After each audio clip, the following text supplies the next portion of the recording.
ஓம் மோஷிகவாகனமோதகஹஸ்த சாமலகர்ண விலம்பிதசூத்ரக வாமனரூப மகேஸ்வர புத்திர விக்ன விநாயக பாத நமஸ்தே.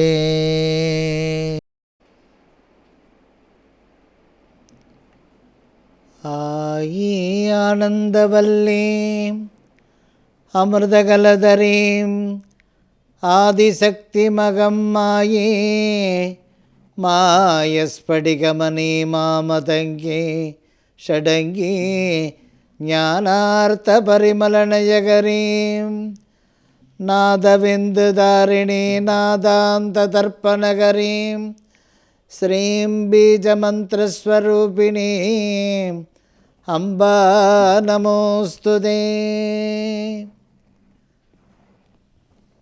அன்பார்ந்த தாய்மார்களே, இன்னைக்கு ஒரு கதையோடவே நிகழ்ச்சியை ஆரம்பிப்போம். முன்னொரு காலத்தில் காசிராஜன் சக்கரவர்த்தி, அவனி 56 தேசங்களையும் பரிபாலனம் செய்யக்கூடியவர். அப்படிப்பட்ட ஒரு சக்கரவர்த்தி தன்னுடைய பரிபாலனத்தில் ஒரு பிழை ஏற்பட்டு போயிடுது, தவறு ஏற்பட்டுடுது. அந்த தவறை சரி செய்து கொள்வதற்காக குருவை தேடி வருகிறார். காசிராஜன் குருவை தேடி ஆசிரமத்திற்கு வரும் பொழுது அங்கே நிறைய சீடர்கள் இருக்கிறத பார்த்துட்டு, குருவை பார்க்கறதுக்காக வந்திருக்கிறேன், இன்றைக்கி ஒரு தீர்ப்பு வழங்கும்போது தவறு ஏற்பட்டு விட்டது, அதுக்கு ஒரு பிராயச்சித்தம் அடையணும், அதை குருவண்ட உபதேசம் பெற்று அதுக்குரிய பரிகாரம் செய்யணும் என்று சொல்லும் பொழுது, அதை பண்ணலைன்னா பிரம்மகீர்த்தி தோஷமே வந்துடும் எனக்கு அப்படின்னு காசிராஜன் சொல்லும் பொழுது, அங்கே இருக்கிற சிஷ்ய கோடிகளில் ஒருத்தன் வந்து, குரு இந்த மாதிரி வெளியூர் போயிருக்கிறாரு, அதனால் வாங்க நான் எட்டனும் போய் உங்களுக்கு அந்த தோஷத்தை நிவர்த்தி பண்ணுறேன், பிராயச்சித்தம் பண்ணுறேன்னுட்டு காசிராஜனை கங்கை கரையில் நிற்க வைத்து அவருடைய காதில் ஓம் நம சிவாய அப்படின்னு சொல்லி காதில் சொல்கிறாரு. காசிராஜனும் ஓம் நம சிவாய என்று சொல்லி முழுகிறார். மறுபடியும் காதில் உபதேசம் பண்ணுறார், ஓம் நம சிவாய, மறுபடியும் முழுகிறார். மூன்றாவதாக மறுபடியும் ஓம் நம சிவாய 3 தரம் முழுகி எழுந்திருக்கிறாரு ராஜா. சிஷ்யன் சொன்னபடியே, ராஜா உங்களுக்கு அந்த பிரம்மகீர்த்தி தோஷம் விடுதலாகிடுத்து, நீங்கள் போகலாம் தேசத்தை பரிபாலனம் செய்யன்னு. அதுக்கப்புறம் கொஞ்ச நாள் பொறுத்து குரு வரார், வெளியூர் போன குரு. அப்படி வரும்பொழுது அந்த ராஜா வந்து போன தகவலை குருவன்ட சொல்கிறாங்க, இந்த நாட்டை ஆளக்கூடிய காசிராஜன் சக்கரவர்த்தி வந்தார் அப்படின்னு ஆரம்பிக்கும்போது அந்த சிஷ்யன் ஓடி வந்து சொல்கிறான், அவருக்கு பிரம்மகீர்த்தி தோஷம் பிடிக்கிற அளவுக்கு ஏற்பட்டெடுத்து பாதிப்பு, நீங்கள் சொன்ன அந்த 3 தரம் கங்கையில் முழுக சொன்ன நான், அதே மாதிரி நமசிவாயம் என்கின்ற சுலோகத்தை சொல்லி கங்கையில் முழுகினார், அவருக்கு அந்த பிரம்மகீர்த்தி தோஷம் நிவர்த்தி ஆகி அவர் கிளம்பிட்டாருன்னு. உடனே குரு கிட்ட கூப்பிட்டார், கன்னத்தில் ஒரு அறை விட்டார். ஒரு தரம் நமசிவாயம் என்று சொல்லி முழுகினாலே அவன் செய்த பாவம் நிவர்த்தி ஆகிடுத்து. 2வது தரமும் நமசிவாயம் என்று சொல்லி முழுக வச்சியே அவன் வந்து இந்த ஜகத்தையே ஆளக்கூடியவனாக ஆகிடுத்து. 3வது தரம் நமசிவாயம் என்று சொல்லி அந்த நமசிவாயா என்ற சுலோகம் 3வது தரம் சொல்லும் பொழுது அவன் தேவலோகத்துக்கு இந்திர பதவிக்கே அவனுக்கு கிடச்சிடுத்து அப்படின்னுட்டு சொல்கிறார் குரு. அப்படிப்பட்ட ஒரு அந்த நமசிவாய மந்திரம் அகத்தியர் அருளிய அந்த பீஜாட்சரத்தோடு உங்களுக்கு சொல்கிறேன். அதை எப்பயாவது நேரம் கிடைக்கும் போதெல்லாம் அவசியம் இதை பாராயணம் பண்ணிட்டு வாங்க. ஓம் ஏவா க்ரீம் ஓயா ஸ்ரீம் ஆனாயிம் ஈமா க்ளீம் ஊசி சௌம் வயநமசி சர்வசக்தியும் சர்வதேவதா மம வசமானய நமஹ. அம்மா இன்னொரு தரம் சொல்லுங்கள்.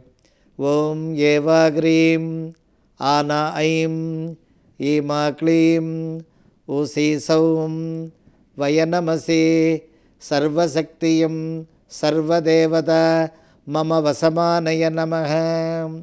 அந்த சர்வசக்தியும் சகல தேவதைகளுடைய ஆசீர்வாதம் நமக்கு வர வேண்டும். சர்வசக்தியும் சர்வதேவதா மம வசமானய நமக, எனக்கு அனுகிரகமாகட்டும். அதனால் இந்த மந்திரத்தை ஒவ்வொரு நாளும் இந்த பஞ்சாட்சர மந்திரம் பீஜாட்சரத்தோடு கலந்த ஒரு பஞ்சாட்சர மந்திரம் இது. அதனால் இந்த ஸ்லோகத்தை அவசியம் சொல்லுங்கள். ஒரு முக்கிய அறிவிப்பு, இந்த ஜனவரி மாதம் 4ஆம் தேதி முதல் 7ஆம் தேதி வரைக்கும் 4 தினங்கள், புதன் வியாழன் வெள்ளி சனி 4 தினங்கள் சென்னையில் மயிலாப்பூரில் தெற்கு மாட வீதி ஹோட்டல் கற்பகம், அதாவது கற்பகாம்பாள் சமேத கபாலீஸ்வரருடைய க்ஷேத்திரத்துக்கு தெற்கு மாட வீதியில் ஹோட்டல் கற்பகத்துக்கு விஜயம் செய்கிறார்கள். சென்னை நகர பெரும் மக்கள் அனைவருமே வந்து தாய்மார்கள், பெரியவர்கள், சான்றோர்கள், ஆஸ்தீக அன்பர்கள் சக குடும்பமாக வந்து அருள்வாக்கு, ஜாதகம், எதிர்கால நலன்களை அறியலாம். அந்த ஜனவரி 4ஆம் தேதியிலேருந்து ஜனவரி 7ஆம் தேதி வரைக்கும் புதன்கிழமை முதல் கொண்டு சனிக்கிழமை வரையிலும் இருக்கிறாங்க. அப்படி இருக்கும் பொழுது நீங்கள் மறக்காமல் தொலைபேசியில் தொடர்பு கொண்டு பதிவு செய்துட்டு அருள்வாக்கு கேட்க வரலாம். அப்படி சாயந்தரம் ஒரு 4 மணிலேருந்து இரவு 8 மணி வரலாம் இருப்பாங்க. அவசியம் இந்த நிகழ்ச்சியை பார்க்குறவங்க மயிலாப்பூர் விஜயம் பண்ணுறாங்க ஹோட்டல் கற்பகத்துக்கு. அந்த ஸ்ரீ ரகுராமடிகளார் யூடியூப்பில் போயின்னு இருக்கு. அதுக்கப்புறம் சங்கரா டிவியினுடைய பிரத்யேக யூடியூப்லேயும் போயின்னு இருக்கு. சங்கரா டிவிலையும் புதன் வியாழன் வெள்ளி ஆகிய தினங்களில் மதியம் 3 மணிக்கு இந்த ப்ரோக்ராம் வந்துட்டுருக்கு. சித்தரின் அருள்வாக்கு என்ற தலைப்பில். அவசியம் எல்லோரும் இந்த நிகழ்ச்சியை பாருங்கள். அன்பு தாய்மார்களே, எல்லை கடந்த துயர் தாயே, எல்லை கடந்த துயர் பொருளாதாரத்திலும் குடும்ப நிம்மதியிலும் பசங்க முன்னேற்றத்திலையும், அதாவது பொருளாதாரம்னும் போது அதில் பிரச்சனை வரும்பொழுது வறுமையும் உள்ளார வந்துடும். கடனும் வறுமையும் அழையா வீட்டு சம்பந்தி மாதிரி உள்ளார வந்துடும் பொருளாதாரம் சரிந்தாலே. இதுக்கெல்லாம் ஒரு தீர்வு ஏற்பட வேண்டும்.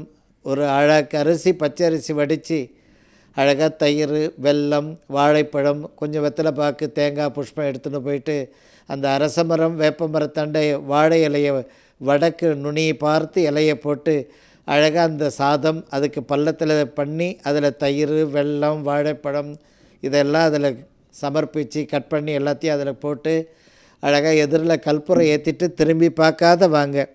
அப்படி கற்பூரம் ஏற்றிட்டு திரும்பி வரும்பொழுது அந்த பெண் தெய்வம், அதாவது அம்பாள் உங்கள் கூடவே வருவாள். மூகாம்பிகை எப்படி ஆதிசங்கரரை பின்தொடர்ந்து வந்தாலோ அந்த மாதிரி அம்பாள் உங்கள் வீட்டுக்கு, உங்கள் நிர்வாகத்துக்கு, உங்கள் ஜாதகத்துக்கு, உங்கள் குடும்ப நன்மைகளை கருதி அம்பாள் அங்கே வரலாம். அப்படி வரும்பொழுது உங்கள் வீட்டில் அந்த வறுமை நிவர்த்தியாகும், ஐஸ்வர்யம் வர ஆரம்பித்துவிடும். அந்த வீட்டில் ஓரிரு மாதங்களில் சுபம் ஏற்பாடாகும். என்ன ஏற்பாடாகும்? சுபம். உத்தியோகம் சொல்லலாம், திருக்கல்யாணம் சொல்லலாம், மழலை செல்வம், இந்த மாதிரி என்ன மனசில் நினைக்கிறோமோ அது கைகூடி வரும். அன்பு தாய்மார்களே, மகிஷாசுர மர்தனி துர்கை இந்த தாயாருக்கு அஷ்டமியாக பார்த்து எலுமிச்சம்பழம் மாலை போடுங்க. அதாவது வாழ்க்கையில் தைரிய லக்ஷ்மி தவிர மற்ற 7 லக்ஷ்மியும் வெளியவே இருக்காங்கம்மான்றீங்களே, அந்த அஷ்டலக்ஷ்மியினுடைய கடாட்சம் வேண்டும். நீங்கள் நினைத்த காரியத்தில் வெற்றி பெற வேண்டும்.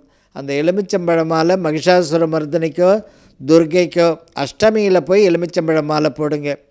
அப்போ நீங்கள் நினச்சின்னு இருக்கிற வெற்றி செய்தி உங்களை தேடி வந்துவிடும். உங்களுக்கு ஜெயமாகிடும் நீங்கள் நினச்சின்னு இருக்கிற காரியம்.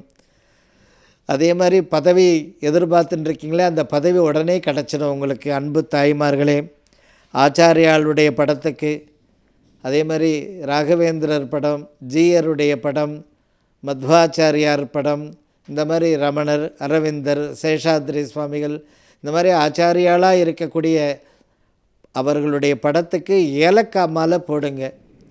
அப்படி ஏலக்காய் மாலை போட்டிங்கன்னா உங்கள் வீடு தேடி சுப செய்தி வரும். என்ன செய்திகள்? 4-5 வருஷமாக பார்க்குறேன், சுப செய்தியே வரமாட்டேங்குது.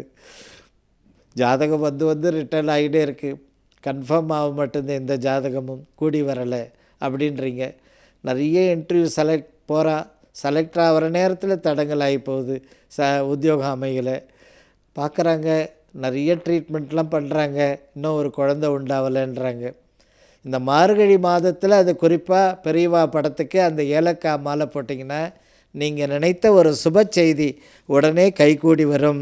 அன்பு தாய்மார்களே, உங்கள் வீட்டில் நிறைய திருஷ்டி இருக்குன்றீங்க, நிறைய ஓமல் திருஷ்டி, கண் திருஷ்டி அதிகமாக ஆட்டி படைக்குதும்மா, வெறுங்கையில் முழம் போட்டுருக்கிறம்மான்றீங்களே. அந்த அங்காளம்மன் கோவிலுக்கு போயிட்டு நிறைய காய்கறிகளும் அம்பாளுக்கு கொஞ்சம் ஒரு 3 கைக்கு அளவுக்கு சில்லறையும் அம்பாளுக்கு பாதத்தில் வச்சுட்டு வாங்க. அந்த கண் திருஷ்டி நிவர்த்தி ஆகிடும். அந்த திருஷ்டியானது நிவர்த்தி ஆகும். திருஷ்டிக்கே ஒரு உதாரண கதை சொல்லுவேன். அர்ஜுனா, நீ ரதத்தை விட்டு இறங்குன்னும் போது கிருஷ்ணன் சொல்லும்போது அர்ஜுனனுக்கு புரியல. இத்தனை நாள் நீ தானே இறக்கி விடுவ, இன்றைக்கி மட்டும் என்னை மட்டும் முதல்ல இறங்க சொல்கிறியே, சொல்லு, காரணத்தோடு தான் சொல்கிறேன் அப்படின்ட்டு அர்ஜுனன் ரதத்தை விட்டு கிருஷ்ணன் சொன்னானே கீழே குதித்தான். அடுத்த க்ஷணம் கிருஷ்ண பரமாத்மா கீழே குதிக்கிறார்.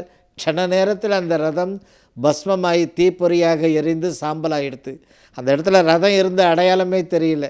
அப்படின்னா அந்த 18 நாள் யுத்தத்தினுடைய திருஷ்டி அந்த ரதத்தின் பேரில், அந்த ரதத்தினுடைய திருஷ்டி அப்படி எல்லார் பேருடைய பார்வையும் அந்த ரதத்தின் பேர்லேயே இருந்தது, கிருஷ்ணார்ஜுனனை பார்த்தே. அதனால் இந்த திருஷ்டின் வாழ்க்கையில் ஒவ்வொரு குடும்பத்துக்குமே இருக்கும். அந்த திருஷ்டியை அகற்றுங்கள், உங்களுக்கு வாழ்க்கையில் தடையில்லாத வெற்றிகள் குவியும், ஐஸ்வர்யம் வரும். அன்பு தாய்மார்களே, ஈய பாத்திரத்தில் வீட்டில் சமையலில் சேர்த்துக்கோங்க எப்பயுமே. அந்த காலத்தில் பெரியவங்கள்லாம் ஈய பாத்திரத்தில் ரசம் வச்சுன்னே இருப்பாங்க. அதை வைக்கும் பொழுது லக்ஷ்மி கடாட்சம். என்ன கடாட்சம்? லக்ஷ்மி கடாட்சம். அடுத்தது ஆரோக்கியம், ஆயுள் பலம். அதுக்கப்புறம் வேண்டாத விஷயங்கள் வீட்டுக்கு வராது. ஈய பாத்திரம் சமைக்க வேண்டாத விஷயங்கள் வீட்டுக்கு வராது. அதே மாதிரி வீட்டில் இருக்கிறவங்க வீடு திரும்பும் பொழுது லாபகரமாக வருவாங்க. குலதேவதையினுடைய கடாட்சம் உண்டாகும், குலம் தழைக்கும். கொஞ்ச நாளாக அதை பண்ணிட்டு வாங்க, தானாக அந்த வீட்டில் மழலை செல்வம் உண்டாகிடும். அதே மாதிரி புகழ் ஐஸ்வர்யம் வர ஆரம்பிச்சிடும். ஈய பாத்திரம் பயன்படுத்த புகழும் ஐஸ்வர்யம் அந்த வீட்டில் நிரம்ப ஆரம்பித்து விடும்.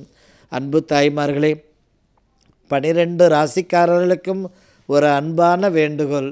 ராகு கேதுவனுடைய அவரோகணமாக உட்கார்ந்துருக்கிறதுனால, அதாவது முடிந்த வரையிலும் ஒவ்வொரு மாதமும் பசுவுக்கு ஏதாவது அவத்திக்கீரை, பழங்கள், வெல்லம் யதாசக்தி வாங்கித்தாங்க. அரிசியெல்லாம் கொடுக்கலாம், அது உடம்புக்கு ஆகாது. அதை விட அவத்திக்கீரை, பழங்கள், அதுக்கப்புறமேல் வெல்லம் இதெல்லாம் தாருங்கள் பசுவுக்கு. அப்படி தரும் பொழுது அந்த 12 ராசிக்காரர்களுக்கும் அவரோகணமாக உட்கார்ந்துருக்கிற ராகு கேது அவர்களால் இன்னல்கள் வராமல் எல்லாத்துலேயும் நீங்கள் ஜெயிச்சு வருவீங்க. அன்பு தாய்மார்களே, அதாவது மார்கழியில் மகாவிஷ்ணுவனுடைய சம்பந்தப்பட்ட பெருமாள் கோவில் சம்பந்தப்பட்ட அனைத்து குளத்துலேயும் ஏதாவது ஒரு குளம் செலக்ட் பண்ணி போய் மார்கழியில் குளிச்சுட்டு பெருமாளை பார்க்கணும். அதே மாதிரி சிவாலயங்கள் சம்பந்தப்பட்ட புண்ணியமான குளங்களில் நீராடணும். இது மார்கழியில் ஏதாவது ஒன்று எது கிட்டே இருக்குது, பெருமாள் கோயில் கிட்டே இருக்குமா, குளம் இருக்குமா, அப்படியா, சரி குளிச்சுட்டு பெருமாளை மார்கழியில் பார்த்துருங்க. ஏம்மா, எங்கள் ஊரில் சிவன் கோயில் பெரிய கோயில் இருக்குது, பெரிய குளம் இருக்குது, அதில் கொஞ்சம் ஜலம் எடுத்து தெளிச்சிக்கினாலும் சரி, கொஞ்சம் கரை ஓரமாக உட்காந்து சொம்பில் மொண்டு ஊற்றிக்கின்னுட்டு குளிச்சுட்டு நேராக இறைவனை பார்த்துடுங்க. அப்படி செய்யும் பொழுது உங்கள் வாழ்க்கையில் ஐஸ்வர்யம் நிரம்பும், பிறவி நிலை அந்த தோஷம் நிவர்த்தியாகும். அதே மாதிரி உங்கள் வீட்டில் நல்ல சூழ்நிலைகள் உண்டாகும். அந்த பெருமாள் கோயிலில் கூட நீ குளத்தில் குளிச்சுட்டு வந்து பெருமாளை பார்க்கும்போது சகல ஐஸ்வர்யம் உங்களை தேடி வரும். நீங்கள் தேடி போத்தல, அந்த ஐஸ்வர்ய லக்ஷ்மி உங்களை தேடி வந்துடுவாளாம். அன்பு தாய்மார்களே, இந்த மார்கழி மாதத்தில் கருடாழ்வாருக்கு நெய் தீபம் போடுங்க. அப்படி போடும்போது வீட்டில் உடனே சுபம் ஏற்பாடாயிடும். பசங்களுக்கெல்லாம் உத்தியோகங்கள் கிடச்சிடும். அரசு பதவி, பன்னாட்டு நிறுவன பதவி, அயல்நாட்டு பதவி இப்படி கிடச்சிடும். தொழில் அவங்களுக்கு லாபகரமாக அமையும். சத்துரு பயம் அகலும், பண வசதி பெருகும். இவ்வளோ விஷயம் இருக்கா? பெருமாள் கோயிலில் வாசல்லையே கருடாழ்வார் இருக்கார் சன்னதி. ஒரு நெய் தீபம் மார்கழி போட்டுடுவோம். அப்படி போடுங்க. இவ்வளோ நன்மைகள் உண்டு. மார்கழிக்கு கருடாழ்வாருக்கும் நிறைய சம்பந்தம் உண்டு. மார்கழியில் நிறைய ட்ராவல் பண்ணுறார் யார்? மகாவிஷ்ணு. கருடாழ்வார் உட்காந்துட்டு வாகனத்தில் உட்காந்துட்டு ட்ராவல் உலகக்ஷேமத்துக்காக வரார். அப்போ அந்த கருடாழ்வாருக்கு அவ்வளோ ஒரு மூர்த்திகரம் மார்கழியில். அவருக்கு ஒரு நெய் தீபம் போட்டு பார்த்துட்டு நமக்கு 2 தீபம் போட்டுடுங்க. அப்படி போடும் பொழுது வீட்டில் சுப செய்தி தானாக உங்களுக்கு நாடி வரும். நல்ல பதவிகள் கிடைச்சிடும். வாழ்க்கை என்ற அந்த பயணம் லாபகரமாக அமையும். அன்பு தாய்மார்களை மீண்டும் நினைவுபடுத்துகிறேன். ஜனவரி மாதம் 4ஆம் தேதியிலிருந்து 7ஆம் தேதி வரைக்கும் புதன், வியாழன், வெள்ளி, சனி இந்த நாட்களில், அதாவது மயிலாப்பூர் கபாலீஸ்வரருடைய க்ஷேத்திரத்துக்கு தெற்கு மாட வீதியில் ஹோட்டல் கற்பகத்தில் விஜயம் செய்கிறோம். இந்த நிகழ்ச்சியை பார்க்குறவங்க எல்லாரும் தொடர்பு கொண்டு அப்பாயின்மெண்ட் வாங்கிக்கணும். வந்து அருள்வாக்கு கேட்கலாம். ஜாதகம், எதிர்கால நலன்களை பற்றி அறியலாம். இது ஒரு பெரிய ஒரு பாக்கியம் உங்களுக்கு. அவர் நினைவில் வைத்து கொள்ளுங்கள். அவசியம் வருகை தாருங்கள் எல்லாரும். அதே மாதிரி மார்கழி மாதத்தில் பசுமாட்டை போய் பார்த்துட்டு அப்புறம் போய் பெருமாளை பார்த்துட்டு வாங்க. அந்த பீரோவில் தானாக ஐஸ்வர்யம் வரும். எந்த பீரோவில்? வீட்டில் இருக்கிற பீரோவில், கடையில் இருக்கிற பீரோவில், லாக்கரில் அந்த ஐஸ்வர்யம் நிரம்ப ஆரம்பிச்சிடும். நம்ம பேங்க் அக்கௌண்ட்டு ஏறுபா. பேங்க்கில் அந்த ஐஸ்வர்யம் பணமழை பொழிவாள் மகாலட்சுமி வருமானத்தை உங்களுக்கு கொடுக்க ஆரம்பிச்சிடுவாள். யாரை பார்த்துட்டு முதல்ல போகணும் உள்ளார? பெருமாளை பார்க்க. அதுவும் மார்கழி மாதத்தில் பசுவை தரிசனம் பண்ணிவிட்டு அதுக்கப்புறம் போய் பெருமாளை பாருங்கள். உங்கள் வீட்டில் சுபம் உடனே ஏற்பாடாயிடும். லக்ஷ்மி கடாட்சம் உண்டாகும். பித்திருக்களுடைய தோஷம்னு சொல்கிறீங்களே, பல வகையாக சொல்கிறாங்கம்மா. அதை சுற்றும்போது தலை சுற்றுது எனக்குன்றாங்க. அவ்வளோ தோஷம் இருக்குன்றாங்க. அந்த தோஷம் அத்தனையுமே சரியாயிடும். அந்த பசுவை பார்த்துட்டு பெருமாளை போய் பார்க்கணும். அதாவது விரும்பிய வாழ்க்கை, நீங்கள் நினச்சின்னு இருக்கிற வாழ்க்கையே உங்களுக்கு கிடச்சிடும். இந்த 2024 சூப்பராக செட்டில் ஆகிடுவீங்க. சரிப்பா, இந்த மார்கழி மாதத்தில் அவசியம் செஞ்சிடணும், செய்துடுங்க. அதே மாதிரி உங்கள் வீட்டில் மஞ்சள் தூளில் கோலம் வரைந்து நெய் தீபம் போடுங்கள் செவ்வாய்க்கிழமையில். அப்படி போடும் பொழுது வீட்டில், அதாவது ஐஸ்வர்யம், சுப தேவதைகள், குலதேவதை வீட்டுக்கு வருவாளாம். மஞ்சள் தூளில் கோலம் வரைந்து நெய் தீபம் போட்டால் குலதேவதைக்கு சந்தோஷம் ஏற்படும். இரட்டிப்பு வருமானம் உண்டாகும் வீட்டில். அன்பு தாய்மார்களே, இந்த ராஜராஜேஸ்வரி பீடம் விழுப்புரம் மாவட்டம் திண்டிவனத்திலிருந்து ஒரு 5 கிலோமீட்டர் அந்த ராஜராஜேஸ்வரி அருள்வாக்கு பீடம் எழுந்தருளி உள்ளது. பெலாக்குப்பம் என்கின்ற கிராம எல்லையில். செவ்வாய், வெள்ளி, ஞாயிறு அருள்வாக்கு நடைபெறுகிறது. ஃபோனில் அப்பாயின்மெண்ட் வாங்கிக்கின்னு அருள்வாக்கு கேட்க வரலாம் இந்த அம்மாவுடைய பீடத்துக்கு. அதே மாதிரி மார்கழி, தை இந்த மாதங்களில் குழந்தைகளுடைய படிப்பு, குழந்தைகளுடைய பதவி, இதுக்காக உங்களுடைய வீட்டில் கொஞ்சம் மஞ்சள் புடவை, அம்பாளுக்கு ஒரு சக்கரை பொங்கல், இதை எடுத்துன்னு போய் பாஞ்சாலியினுடைய சன்னிதானத்தில் கொடுக்கணும். அதாவது திரௌபதி அம்மன் கோவில் சொல்லுவாங்க உள்ளூரில். இந்த மார்கழியில் குறிப்பாக கொடுக்கணும். பசங்களுடைய படிப்பு, பசங்களுக்கு நல்ல உத்தியோகம், பசங்களுக்கு நல்ல கல்யாணம் அமையணும் அப்படின்றீங்களே, அந்த பசங்க படிப்பில் நல்ல மார்க் எடுக்கணும், அந்த காலேஜை முடித்து அவங்க வேலையோடு வரணும் அப்படின்னு நினைக்கிறீங்களே, அந்த மார்கழியில் திரௌபதா தேவிக்கு மஞ்சள் புடவையும் அந்த சக்கரை பொங்கலும் தந்துட்டு வாங்க. அப்போ நீங்கள் நினைத்ததை அம்பாள் முடித்து தருவாளாம். உங்களுடைய வீட்டில் மனசில் எல்லை கடந்த ஒரு கவலை இருக்கிறதம்மா அப்படின்றாங்க. ஒரு ஊதுவத்தி பாக்கெட்டை வாங்கி போய் சாய்பாபா ஆலயத்தில் ஏற்றிட்டு அங்கே வர்ற ஜனங்களுக்கெல்லாம் ஒரு 100 கிராம் நாட்டு சர்க்கரை வாங்கி போய் எல்லோரும் கொடுங்க. அந்த நாட்டு சர்க்கரையோடு கொஞ்சம் திராட்சை, முந்திரி, ட்ரை ஃப்ரூட்ஸ் எல்லாம் கலந்து ஒரு தொன்னையிலையோ ஒரு பேப்பர்லேயோ எல்லோரும் கொடுங்க. அந்த ஊதுவத்தி அணையிறவரெலாம் அங்கேயே இருங்க. இப்படி இருக்கிறீங்களே, ஒரு சந்தோஷமாக திரும்ப வருவீங்க வாழ்க்கையிலே. இதை தானம் அந்த சாய்பாபா ஆலயத்தில் போய் செய்யணும். ஊதுவத்தி ஏற்றி வச்சிட்றீங்க, சரிப்பா. அந்த நாட்டு சக்கரை, திராட்சை இதெல்லாம் சொல்கிறீங்க, எல்லாம் வாங்கி போய் ஒரு 50-100 ரூபாய்க்கு வாங்கி போய் கலந்து எல்லோரும் கொடுத்துட்றோம்மா. தொழில் அமையணும் தாய். அந்த தொழிலை கொடுத்துடுவார் பாபா. அந்த ஐஸ்வர்யத்தை கொடுத்துடுவார். நீங்கள் எதிர்பார்க்குற உத்தியோகத்தை இந்த 2024 கொடுத்துடுவார். நீங்கள் நினச்ச கல்யாணத்தை ஓரிரு மாதத்தில் அவரே வந்து முன்னிருந்து நடத்தி தருவார். அந்த வியாழக்கிழமையில் ஊதுவத்திக்கு நாட்டு சர்க்கரைக்கு பாபா இறங்கி வந்துடுவார். மனம் இறங்கி எல்லோரும் கொடுக்கணும், கூச்சப்படாமல். ஐயோ கொடுக்கறது யாராவது தப்பாக சொல்லிவிடுவாங்களோ, பயப்படாதீங்க. பாபா ஆலயத்தில் எது கொடுத்தாலும் மகா பிரசாதம், பாபாவினுடைய பிரசாதமாக எடுத்துக்குவாங்க எல்லோரும். பொது ஜனங்க எல்லோரும் கொஞ்சம் கொஞ்சம் கொடுங்க. அதில் ஒரு முந்திரி பருப்பு உள்ளார போகும்போது, அந்த இனிப்பு உள்ளார போகும்போது உங்களுடைய வீட்டில் இருக்கக்கூடிய அனந்த கோடி கஷ்டமும் நிவர்த்தி ஆகிடும். அன்பு தாய்மார்களே, இந்த 2024 பற்றி அநேக ராசிக்காரர்களுக்கும் அநேக நட்சத்திரத்தில் பிறந்தவர்களுக்கும் 27 நட்சத்திரங்களில் பிறந்தவர்களுக்கும் எண்ணிலடங்கா சான்றோர் பெருமக்கள், ஜோதிட வல்லுநர்கள்லாம் நிறைய பிளஸ்ஸிங் பண்ணி வந்துட்டே இருக்கிறாங்க. இந்த ஆண்டு துவக்கத்தில் இந்த ராஜராஜேஸ்வரி அன்னையினுடைய அருள்வாக்கில் இந்த 12 ராசிக்காரர்களுக்கு இது அருள்வாக்காக எடுத்துக்கணும். நீங்கள் ஜோசியமாக எடுத்துக்க வேண்டாம். அந்த துறைக்கே நான் போக மாட்டேன். அங்கே என்ன சொல்கிறாலோ அதை உங்ககிட்ட சொல்கிறேன். நான் ஒரு தபால்காரன் தான். அந்த மாதிரி இந்த 12 ராசிக்காரர்களுக்கு அன்னை கொடுக்குற ஒரு சின்ன சின்ன வழிமுறைகள். அந்த மேஷ ராசிக்காரர்கள் இந்த 2024 ஸ்ரீரங்கம் அரங்கனை போய் தரிசனம் செய்யுங்கள், அல்லது அருகாமையில் இருக்கிற செந்தூர் முருகனை தரிசனம் செய்யுங்கள். உங்களுடைய வாழ்க்கையில் பொன், பொருள், ஆடை, ஆபரணங்கள், வீடு, மனை, வாசல், உத்தியோகம், தொழில், பண வசதி, புதிய முயற்சி, இத்தனையிலும் 100% மேஷராசிக்காரர்கள் ஜெயிக்கிறீங்க. அப்படி ஒரு பொன்னான நேரம் ஆரம்பமாகிடுது. 12 ராசியிலேயே மேஷராசிக்காரர்கள் நம்பர் 1 வரப்போகிறீங்க. எல்லா வகையான சம்பத்திலையும் நீங்கள் ஒன்று செய்ய வேண்டியது அரங்கனை தரிசனம் செய்யலாம்.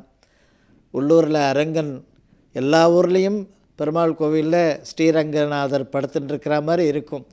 அல்லது ஸ்ரீரங்கத்துக்கே போய் பார்த்துட்டு வந்துடுறோம் தாயே, அல்ல அருகாமையில் எனக்கு திருச்செந்தூர் பக்கத்தில் இருக்க முருகப்பெருமானை பார்த்துட்டு வந்துடுறேன். அதை 2024 இதை ஆரம்பத்திலேயே இதை செய்யுங்க.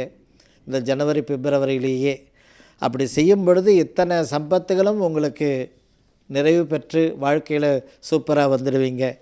அதே மாதிரி ரிஷப ராசிக்காரர்கள் 2024 சதம் அடிக்கிறதுக்கு என்ன இடம்னாக்க, ஞானிகளுடைய பிருந்தாவனத்தை போய் பார்க்க சொல்கிற அம்பாள். மகா பெரிவா பிருந்தாவனம், ரமண மகரிஷியினுடைய பிருந்தாவனம், அரவிந்தருடைய பிருந்தாவனம், சேஷாத்ரி சுவாமிகள், ஸ்ரீ ராகவேந்திரர், ஊருக்கு ராகவேந்திரன் மடம் இருக்கிறது. எல்லா இடத்துலையுமே ஸ்தூபி, பிருந்தாவன ஸ்தூபி இருக்கும் ராகவேந்திரருடைய மடத்தில் அத்தனையிலையும். அப்படிப்பட்ட ஒரு பிருந்தாவனத்தை பார்க்கும் பொழுது உங்களுடைய வைராக்கியம் இந்த வருஷம் பலிக்கின்றது. வைராக்கியம் எடுத்தீங்க பாருங்கள். இத்தனை ஆண்டுகள் நம்ம எப்படியாவது நம்பர் 1 வரணும், பொருளாதாரத்தில் ஜெயிக்கணும், உத்தியோகத்தில் ஜெயிக்கணும், வாழ்க்கையில் ஜெயிக்கணும், என்னெல்லாம் நீங்கள் நினச்சிங்க. அந்த வைராக்கியம் இப்பொழுது சிரமமில்லாமல் உங்களுக்கு ஜெயம் உண்டாகிறது. அந்த வெற்றி சிம்மாசனத்தில் உட்கார போகிறீங்க. கடவுள் உங்களை உட்கார வைக்கிறார் வெற்றி சிம்மாசனத்தில். சாம்ராஜ்யபதியாக இருக்க போகிறீங்க இந்த வருஷம் ரிஷபராசிக்காரர்கள். அந்த சாம்ராஜ்ய லக்ஷ்மி உங்களை அலங்கரிக்கிறாள். உங்களிடத்தில் 100% அனைத்து வளர்ச்சியும் உண்டாகும். அதே மாதிரி மிதுன ராசிக்காரர்கள், பெருமாள் கோவில் உள்ளூரில் இருக்கும், அங்கே தாயார் சன்னிதானத்துக்கு போய் ஸ்பெசிஃபிக்காக அவளுக்கு ஜடையோ அம்பாளுக்கு மாலையோ ஒரு அர்ச்சனை தட்டு எடுத்து போய் கொடுங்க. மிதுன ராசிக்காரர்கள் பிரபலமான பதவி, பிரபலமான தொழில், லாபகரமான ஒரு ஃபைனான்சியல் பொருளாதாரத்தில் நல்லா வந்திருக்காம்பா மிதுன ராசிக்காரர்கள். அப்படி ஒரு சிறப்பான டைம் எப்படி இருக்குது? 6.5 வருஷம் மிக அற்புதமாக இருக்கிறது இந்த ரிஷபராசிக்கு, அதாவது மிதுன ராசிக்காரர்களுக்கு அவ்வளோ சிறப்பாக இருக்கிறது. அதே மாதிரி கடந்த ஒரு 4.5 ஆண்டுகள் அக்னி பரீட்சை அதெல்லாம் நிவர்த்தி ஆகிவிட்டது அன்பு தாய்மார்களே. அதே போல் கடகராசிக்காரர்கள் அனைவருமே பஞ்சபூத ஸ்தலத்தில் நீங்கள் ஒரு ஸ்தலம் போய் தரிசனம் பண்ணிட்டு வாங்க. அள்ளி தந்த கைகள் உங்களுடைய கைகள். உங்கள் கையில் இப்பொழுது ஐஸ்வர்யம் நிரம்ப ஆரம்பித்து விட்டது கடகராசிக்காரர்கள்.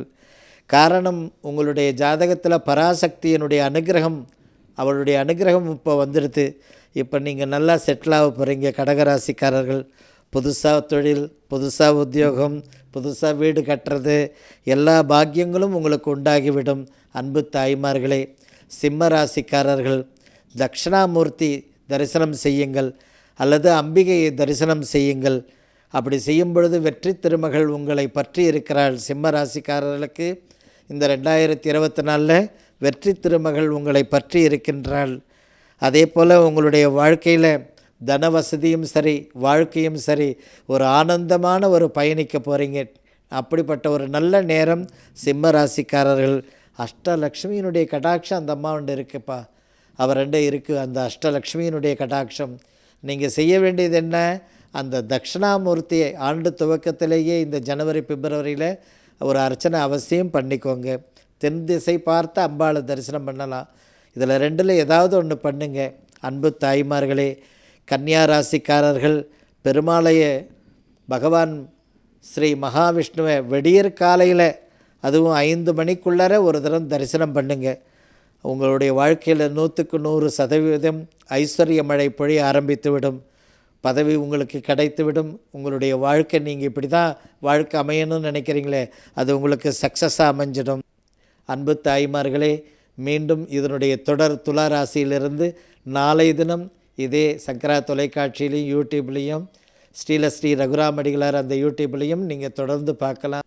அன்பு தாய்மார்களே, பெரியோர்களே, இந்த 4ஆம் தேதி ஜனவரி 4ஆம் தேதியிலிருந்து 7ஆம் தேதி வரையிலும் சென்னை மயிலாப்பூர் ஹோட்டல் கற்பகத்தில் விஜயம் செய்வதனால எல்லாரும் அருள்வாக்கு தரிசனம் எதிர்கால நலன்களை பற்றி அறிந்து கொள்ள அனைவரும் வருகை தாருங்கள்.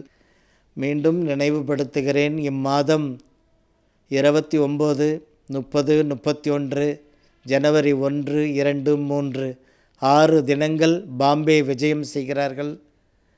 பாம்பேயில் இருக்கக்கூடிய ஆஸ்திகன்பர்கள் தாய்மார்கள் அனைவரும் சக குடும்பமாக வந்து பாம்பேயில் மாத்துங்கா ஈஸ்ட்டு, லக்ஷ்மி நாராயணா லைன், ராம்பாக் மண்டபத்தில் தங்கி இருக்கிறதுனால அருள்வாக்கு ஜாதகம் அருள்வாக்கு பெறலாம். தொலைபேசியில் தொடர்பு கொண்டு பதிவு செய்து கொள்ளுங்கள். சுபமஸ்து.